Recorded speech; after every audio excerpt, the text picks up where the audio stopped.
Fala galera, tudo bem? Eu sou Eduardo Klisevich, estou ao lado de Eloá Cruz e este é o Rolê dos Candidatos, projeto da Tribuna do Paraná de Eleições, e a gente convida você a vir de carona com a gente nessa viagem, nesse passeio. E hoje o convidado é o Felipe Bombardelli, candidato do PCO à Prefeitura de Curitiba, ele que está buscando essa eleição junto com alguns dos seus concorrentes, e é o nosso convidado, vamos trocar uma ideia com hoje. Seja bem-vindo.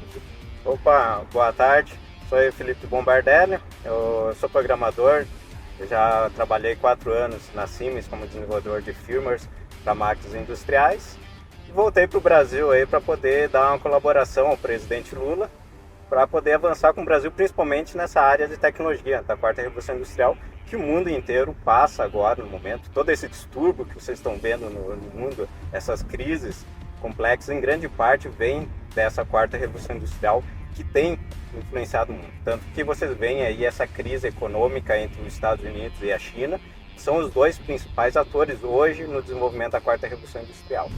O senhor já começou direto, já falando bastante sobre a sua ideia de mundo, né? Mas o nosso mundinho vai ser Curitiba nessa eleição. Como é que o senhor está analisando a situação atual hoje da cidade de Curitiba, sob um prisma mais de esquerda, né, de uma cidade mais conservadora que é Curitiba? Como que você analisa hoje, atualmente, a cidade? Os dois polos são bastante grandes. Não, tem o polo da direita forte em Curitiba, mas também o da esquerda é bastante forte. Eu estou ali convivendo com o pessoal da comunidade da Nova Tiradentes, da Nova Esperança também. São uma galera ponta firme na parte de comunidade, que são ocupações ali que eles estavam sem casa e eles resolveram ocupar uma parte ali do terreno e para poder ter uma casa, porque você viver de aluguel, você não tem condições, você sempre fica naquela, será que vou ter dinheiro para pagar o aluguel? E quando você tem o seu lugarzinho, a sua casa, já dá uma outra diferença. E Curitiba tem um movimento grande de esquerda, não é apenas o pessoal da direita aqui. Candidato, você nasceu em Toledo, né? Estudou Ciências da Computação na Federal e tem 34 anos, né? Me corrija se eu estiver errado. Tá né? certinho. Você é o candidato mais novo que disputa a Prefeitura de Curitiba esse ano.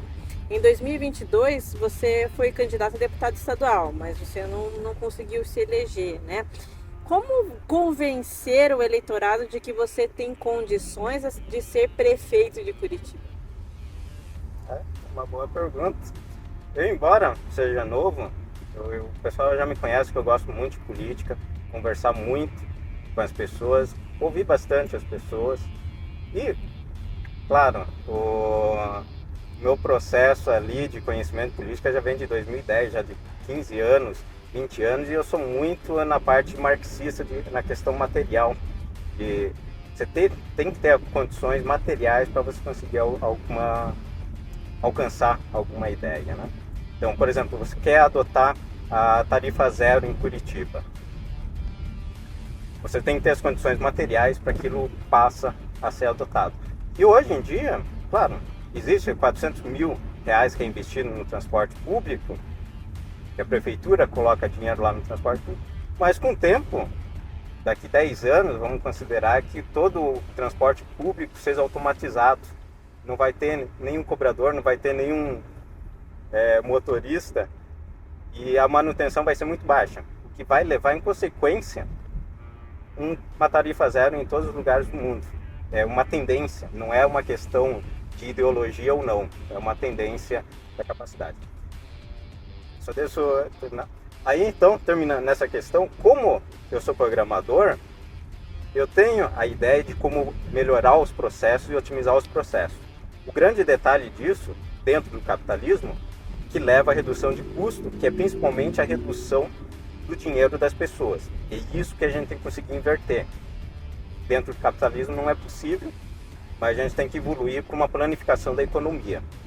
Que aí então vai ser possível diminuir as jornadas de trabalho das pessoas para 20 horas, colocar uma jornada de estudo de 20 horas para as pessoas poderem se adaptar a essa quarta revolução industrial e poder planificar a economia.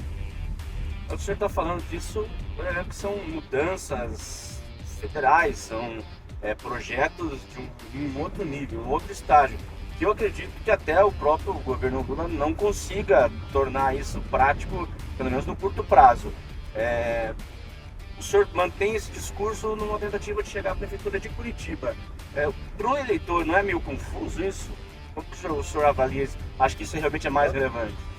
É relevante porque a gente tem 10 a 20 anos para a gente poder entrar como desenvolvedor da quarta revolução industrial. E, levantando esse assunto, eu já vou conseguir uma certa vitória de colocar isso na mesa e a população entender que a IA está vindo aí para destruir os empregos, que a tecnologia está vindo aí para intensificar os empregos, e o único meio de alterar isso é através da política.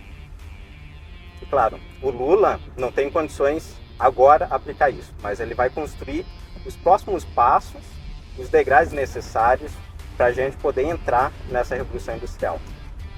A gente está passando agora, nesse momento, pelo Jardim Social, que é um dos bairros mais nobres de Curitiba, com metro quadrado mais caro. O senhor falou que esteve muito em contato com o pessoal de ocupação, da ocupação Tiradentes, Nova Esperança.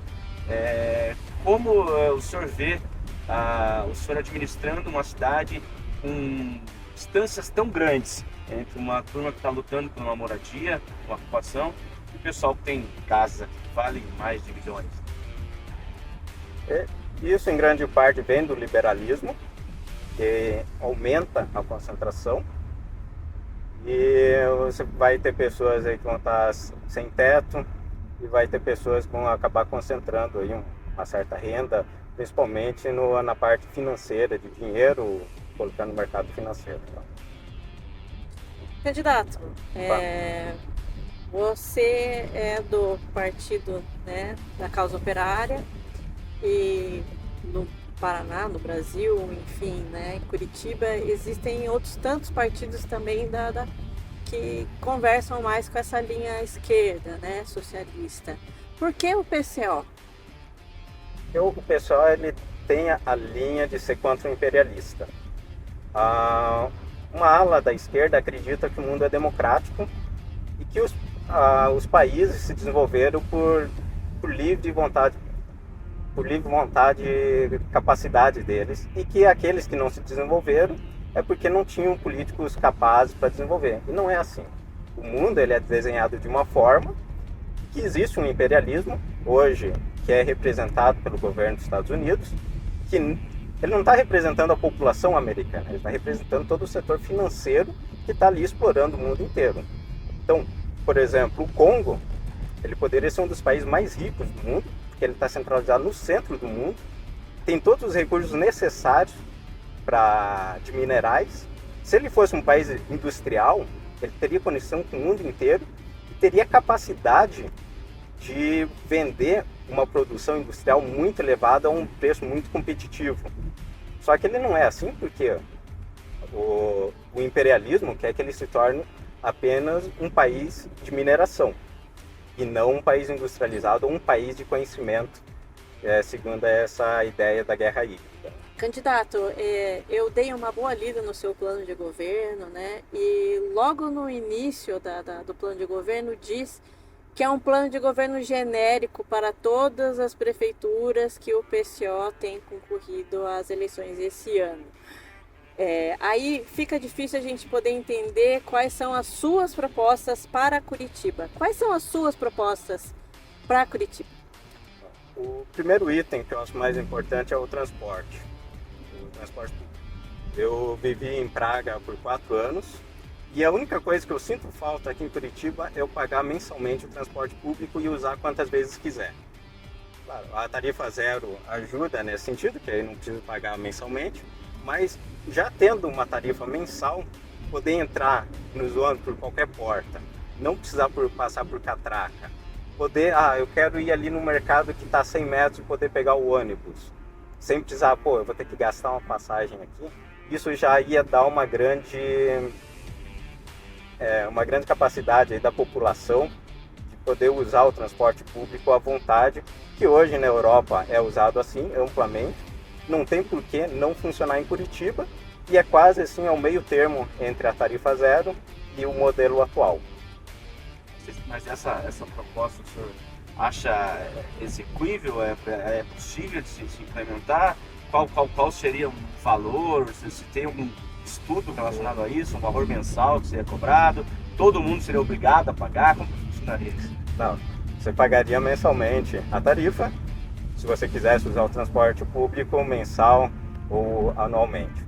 A tarifa, o ideal da tarifa seria R$ 85,00, que são 6% do abono do Vale Transporte que é pago dos empresários aos trabalhadores. R$ 85,00 por mês, isso? R$ 85,00 por mês. Se chegar a 500 mil pessoas adotarem essa mensalidade, então vai ser conseguido ali 85 milhões, 85 milhões, desculpa, 85 mil, né, já estou me perdendo aqui nos cálculos. Não tem problema, Mas, tem um conceito. A ideia é que os 85, eu fiz o cálculo no total, no ano inteiro dá os 500 mil, e hoje a prefeitura paga, se não me engano ali pelo orçamento, eles pagam em torno de 400 mil do transporte público. E os R$ 85,00, se tiver uma adesão de 500 mil pessoas, vai ser possível. Se o senhor assumisse hoje, ganhou as eleições de Curitiba, dia 1º de janeiro tomou posse, qual que seria o seu primeiro ato como prefeito da cidade? O primeiro ato seria todas as informações que o prefeito tem para tomar as decisões tem que ser acessível à população. Que tipo de informação? Todas as informações que eu tenho acesso para tomar as decisões, a população também tem que ter. Porque isso vai fortalecer a minha criação de conselhos populares. Porque a ideia não é que um burocrata tome conta da cidade. Quanto mais distribuído o poder tiver, melhor. Quanto menos poder como prefeito eu tiver, melhor. Eu quero distribuir o poder entre os bairros e cada bairro tomar as decisões que são necessárias. E para isso, cada bairro tem que ter as informações que são relativas à produção. Quantos professores tem nas escolas, quais escolas estão, qual que é o estoque de comida em cada escola, quais ruas estão asfaltadas, quem são os proprietários de cada imóvel. Por exemplo, na República Tcheca, você tem um site onde você pode acessar quem é o proprietário de cada imóvel na República Tcheca. Aqui em Curitiba também pode ter. Claro, essa fica uma parte mais do judiciário, essa área é mais do judiciário, mas a gente pode fazer um movimento a favor disso. E uma questão importante aí do partido é justamente essa distribuição do poder através dos conselhos populares. Vão ser basicamente mini prefeituras, eles vão ter um orçamento e eles vão ter o poder de decidir onde construir, o que construir e quais são as prioridades. Mas, candidato, você acredita que a população, né, tem capacidade de poder pensar em soluções para a cidade? Ou, assim, acredito que a população, claro, ela mais do que ninguém consegue entender quais são os reais problemas da cidade. Mas não faltaria uma equipe técnica para poder pegar aquele problema e encontrar uma solução? A parte tecnológica vai ficar com a prefeitura, que vai ter que dar para a população essa parte que é gerencial. Hoje a população ela conhece a realidade, sabe o que precisa, e o que falta para você poder administrar é você ter os dados que são necessários. Um administrador, um CEO de empresa, ele é o CEO porque ele tem aqueles dados que ele conhece, tem uma quantidade de contato ali para fazer. Mas enfim, a população tem um grande detalhe que ela trabalha em grande parte do tempo, certo? E quando ela chega em casa, ela quer descansar. Então a gente não tem uma condição material de pedir, toda sexta-feira você vai ter que fazer reunião e sair do seu trabalho. Isso não é possível. Então a tendência, com o passar dos anos, é a redução da jornada de trabalho para que sobre tempo para a população participar da política. Claro, com o tempo ela vai pegando conhecimento técnico, pegando conhecimento necessário para fazer a administração do seu bairro. Candidato, a gente está passando aqui pelo Círculo Militar, aqui na região quase centro cívico, centro. Um pouco mais à frente tem a Casa do Estudante Universitário. Ali, mais também para o lado, nós temos o Colégio Estadual do Paraná. E assim, você é um candidato jovem, né? 34 anos. Só que dados do TRE mostram que uma queda da participação dos jovens de 16 a 18 anos que ainda não têm a obrigatoriedade do voto tem caído nas últimas eleições, né? Como fazer com que os jovens de Curitiba voltem a ter interesse pela política? O sistema eleitoral, tanto aqui no Brasil como no resto do mundo, ele está em crise. As pessoas já não confiam mais nos políticos e está havendo toda uma mudança. Não é à toa que a política que é feita hoje está diferente da política de 15 anos atrás. Você está vendo aí lá dos extremos subindo e o centro político está simplesmente entrando em crise, em declínio completo. Não apenas aqui no Brasil, como na Europa também. Porque o mundo está mudando e as pessoas querem mudança. Mas de maneira prática, como fazer essa mudança em Curitiba, na juventude curitibana? Começar a ter políticos mais classistas e mais forte na questão da mudança. Enquanto as pessoas começarem apenas a falarem por demagogia, fazer aquele programa de sempre do Centrão de 2010, as pessoas não vão aceitar. Elas querem verdade, elas querem que as pessoas falem o que pensam, o que sentem mesmo. Tanto que se você olhar no YouTube, os YouTubers que têm despontado são aqueles que acabam falando as verdades, o que eles pensam. Embora exista muita hipocrisia aí nesse ramo. Candidato, no seu plano de governo, que é um plano de governo genérico do PCO, mas a gente deve considerar, né, levar ele em consideração, fala em acabar com a indústria da multa, com o fim das multas de trânsito. É uma proposta bem polêmica, né? E afinal as multas ali, a arrecadação é considerável, né, dentro de Curitiba. Como então educar e conscientizar as pessoas, os motoristas, a obedecer às leis sem as multas? As leis devem representar o que as pessoas pensam. Então não adianta você tentar forçar uma determinada lei, sendo que as pessoas não querem respeitar essas leis.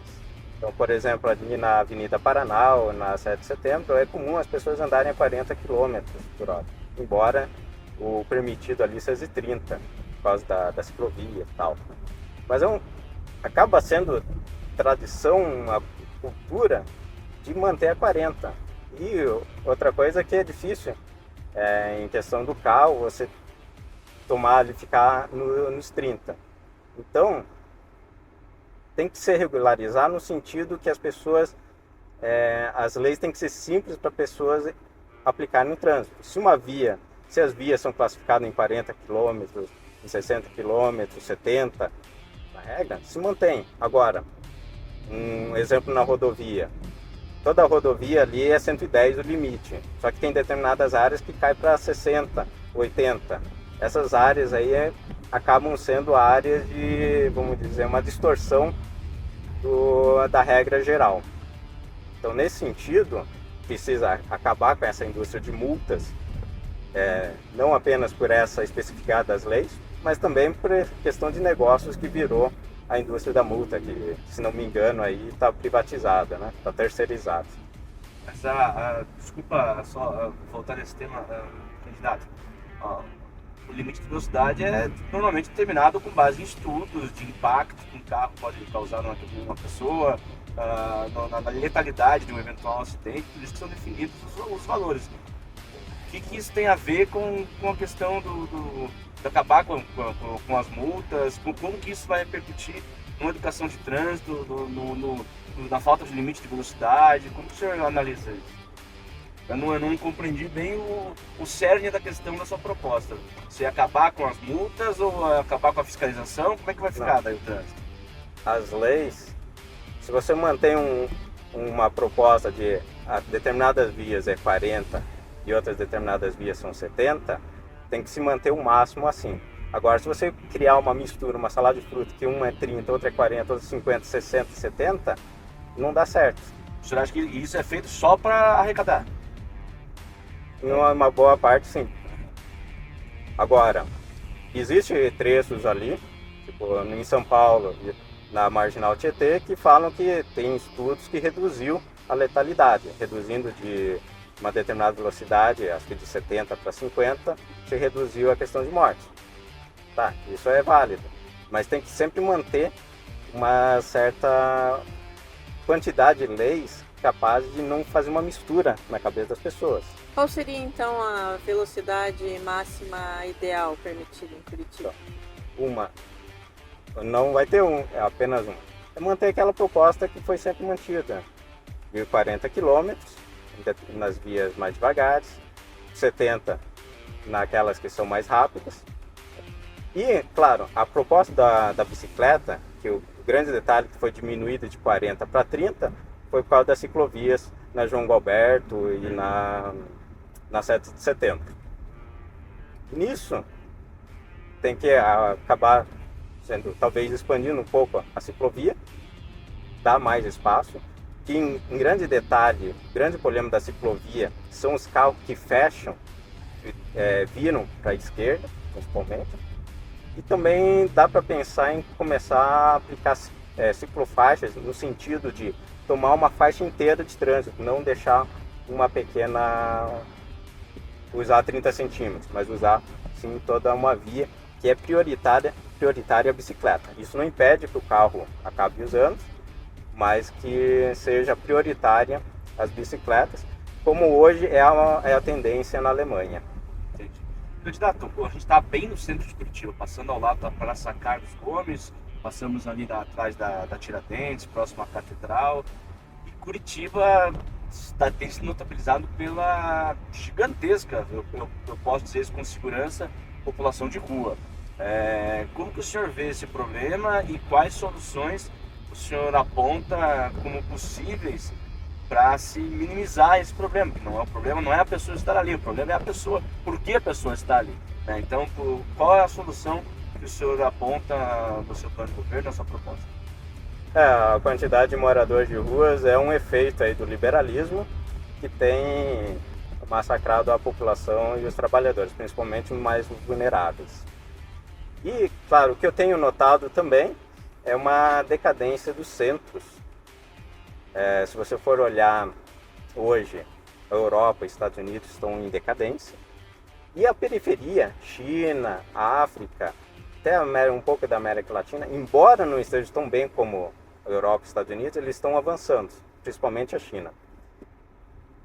E, nesse sentido do liberalismo, eles têm a impressão que se você vender tudo e privatizar tudo, você vai chegar num pote de ouro, você vai evoluir o país. Mas não, o que você vai ter uma Cracolândia. Se for pegar o Frankfurt, que é o centro comercial, centro financeiro europeu da Alemanha, o centro de lá é uma grande Cracolândia, né? E é um país, e é um dos potências mundiais. Agora, em Pequim, não tem Cracolândia, né? Porque a política deles não é liberal. Agora, para começar a mudar essa situação da questão da rua, a gente tem que acabar com essa política neoliberal, começar a estatizar, começar a planificar a economia. Não tem outra condições. Só que, é claro, o morador de rua não vai poder esperar 5, 15 anos para essas mudanças. Ele precisa... 15 anos com otimismo, né? Com otimismo para essa mudança. Com essa revolução industrial, eu creio que em 30 anos aí vai ter muita mudança. E o pessoal liberal que vai ficar em cima dos Estados Unidos, eles vão ter apenas papel. E papel não é nada. Candidato, o senhor cita muito, né, as referências da Europa, e algumas, obviamente, com muita propriedade, mas aí eu te pergunto, me corrija se eu estiver errado, o PCO nunca elegeu um vereador na cidade de Curitiba e pouquíssimos vereadores, deputados, enfim, a nível de Brasil mesmo, no país. o senhor tem todo o direito de ser candidato a prefeito, mas não tem que se começar um trabalho de base, de preenchimento de câmaras, de assembleias, de câmaras dos deputados, de senado, para conseguir colocar em prática isso? Ou vocês confiam que lideranças como o presidente Lula vão começar esse papel, esse trabalho que vocês pretendem colocar no Brasil? A nossa campanha está voltada na mobilização popular. A força do Lula, ele acredita hoje que é pelos conchavos políticos. E não, a força do Lula está na mobilização. Enquanto o PT não entender isso e não entender as mudanças políticas que estão ocorrendo pela quarta revolução industrial, eles não vão, mesmo tendo gente na Câmara, eles não estão conseguindo colocar a política deles em jogo. Agora, a gente que está ali fazendo o trabalho de base, claro, não na Câmara, estamos lá na Nova Tiradentes, estamos ajudando o pessoal ali e acolá. Mas não tem um vereador, não tem um representante no poder municipal. Como conseguir colocar isso em prática? Você vai colocar ali uma pessoa que vai se tornar do sistema. A gente tem que mobilizar a população para forçar, para colocar pressão naqueles que estão ali dentro do sistema para fazer as nossas pautas. E claro, a gente não tem ilusão nenhuma que esse sistema da Câmara, ela é toda voltada para a burguesia. Ela é toda voltada para os empresários para fazer que as empresas tenham lucro. Elas não estão voltadas para o trabalhador e atender as necessidades do trabalhador. Enquanto a burguesia brasileira não tiver programa de país, não é a Câmara brasileira, não é a Câmara Municipal de Curitiba que vai atender as necessidades da população. Candidato, aproveitando, faltando aí quase 2 minutos para o fim dessa entrevista. Eu queria aproveitar para comentar uma situação pontual ali do teu plano de governo, que diz sobre a proibição e repressão a camelôs e ambulantes. Né? Você comenta que o ideal seria não reprimir e não proibir, né, nem a camelôs nem ambulantes nos centros de Curitiba, nos centros, não só nos centros, mas na cidade como um todo, né? Como garantir então a venda de produtos na rua sejam de boa procedência, né? Que não seja fruto aí, por exemplo, de algum tipo de furto. Mesmo dos caminhos, né? Dos que entram ilegalmente no país, enfim. A entrada ilegal do país é mais por questão do contrabando, fugindo do imposto. Claro, tem a questão das drogas, mas também não é algo assim, tratorar as pessoas aí por causa de drogas. Essa questão dos camelô, a gente tem que dar direito para as pessoas ali venderem o que podem. E colocar a polícia para bater em camelô é insano, é colocar a polícia para bater em trabalhador, basicamente. E o trabalhador que é uma das áreas mais vulneráveis que tem. Então, eu não acho concebível tentar puxar alguma lei, tentar fazer alguma coisa nesse sentido aí de proibir ou, no máximo, vamos dizer, organizar um pouco mais os trabalhadores, mas não para jeito nenhum de bloquear a pessoa de querer vender. E tem mais, a gente tem que começar, como a cidade tem muitos prédios, os próprios moradores dos prédios podiam começar a fazer todo um esquema econômico de produzir e vender para os vizinhos. Deve ter gente que tem ali a máquina de pão, aquelas máquinas, forninho de pão, que eles podiam já começar a produzir e vender para os seus vizinhos. A única coisa que precisa é um WhatsApp, um grupo ali de condomínio, um sistema elegante ali para poder vender. Isso já acontece, né, candidato? É só um aumento do incentivo que, de certa forma, é um ambulante e que, claro, vai prejudicar os empresários, donos de loja. Mas a tendência do capitalismo é essa crise de superprodução. Mas o dono de loja também já não começou, às vezes, lá no início, vendendo pão para a vizinhança? Tem muito dono de loja que hoje é como se fosse um trabalhador sem direito nenhum. Então tem gente ali que perto da minha casa tem uma padaria, que o dono da padaria está lá todo dia trabalhando. Ele está lá com seus 60, 70 anos e está lá trabalhando ali no caixa. Ele também é um trabalhador. Deixa eu pedir só suas considerações finais, então, que a gente está chegando ao final do nosso prazo. Opa, calma que agora você quebrou aqui o meu raciocínio. O mundo está mudando bastante. Muita coisa vocês vão ver de mudanças nesses próximos 20 anos. Até mesmo de 90, que eu nasci, até 2010, já foi uma baita de uma mudança. Hoje, ainda vocês vão ver muita mudança pela frente com essa questão da tecnologia. E a tendência é a planificação da economia, é os BRICS, é a produção, é ter uma população que tenha capacidade de produzir. Dinheiro, claro, é importante para as pessoas comprarem o seu pão, sobreviverem, mas a produção é o mais importante, principalmente para a sociedade. É isso, tempo Obrigado, esgotado. candidato. Então, candidato. Um abraço a todo mundo. Nos vemos no próximo rolê do candidato. Boa sorte, candidato. Valeu, Valeu. obrigado. Tchau, tchau.